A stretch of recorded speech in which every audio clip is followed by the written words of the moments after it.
gonna post this, but I'm definitely gonna post this for the next couple days, probably. I'm trying to set this up in my bathroom. Okay. So basically, hi. Hi. I'm probably not gonna edit this. This is going to be a little harsher conversation.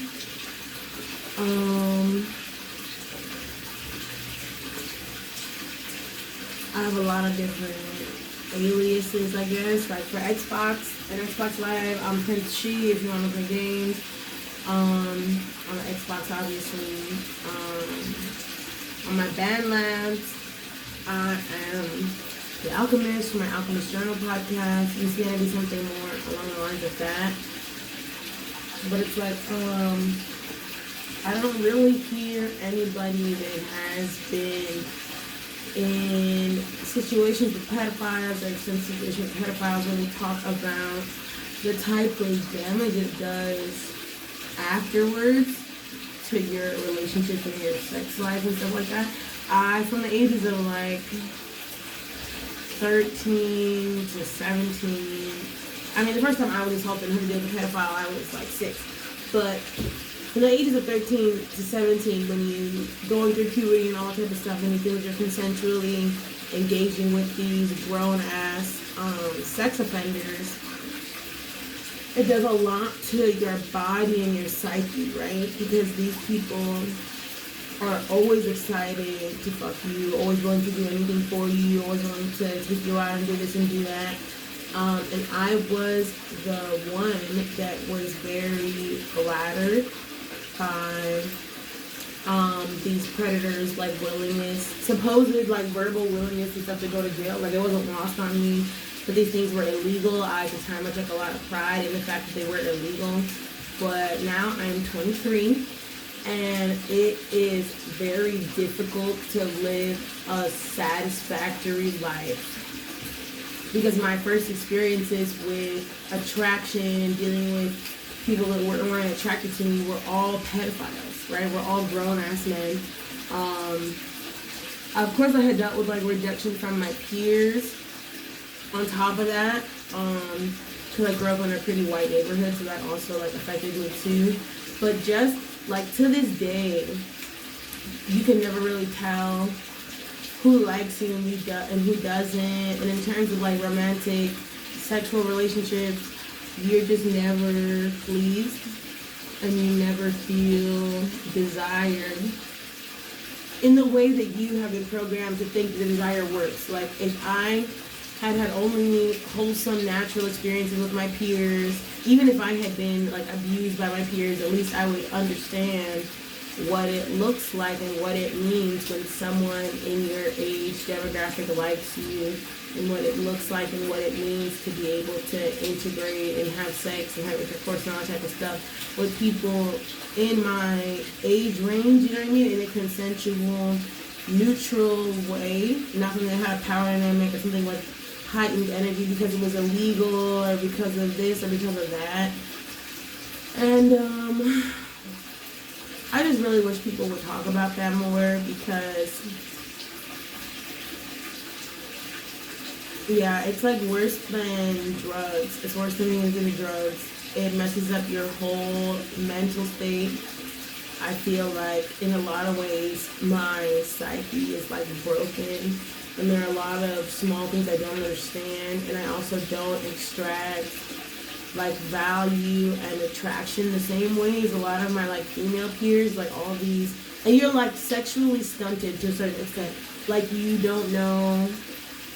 And in terms of like sexual social cues and when people are flirting and this and that, like I have no radar for that now because I'm used to pedophiles, and it's like I'm in a state of perpetual rejection because previously I was so used to pedophiles.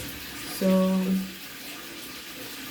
I just want to talk about that because I feel like no one talks about it. Everyone talks a lot about like rape victims and all this type of stuff, but the level of programming and grooming and then deprogramming you have to go through to be dealing only with pedophiles and sex offenders and then try to have a normal relationship is really shitty and really hard, and no one wants to address it because you just live the rest of your life like dissatisfied and feeling ugly, feeling undesirable, or so far, you know what I mean? And it definitely comes in waves. Like, I can still dress up and go out and party with these girls and pretend to be like one of them and one of these like naturally programmed, pussy popping, free spirit, like sexually monetized people. And I was dealing with like prostitution and that type of stuff, still all as a minor, mind you, right? So it's just completely different how people interact with you when you find attractive. It's completely different what people find attractive. It's completely different what turns people on and what doesn't, and what is seen as interesting and what's not, and all that type of shit. And I'm just so over it. Or I'm over feeling like I hold everything down and then I'm still left like dissatisfied just because I was conditioned a different way. You know what I mean? Or it's like feeling like your partners like you and desire you or not is never, number one, a good question to ask these people. But number two, it doesn't matter how many times they tell me. It don't matter, it don't matter. So yeah, I just want to talk about that. No one talks about that. I feel like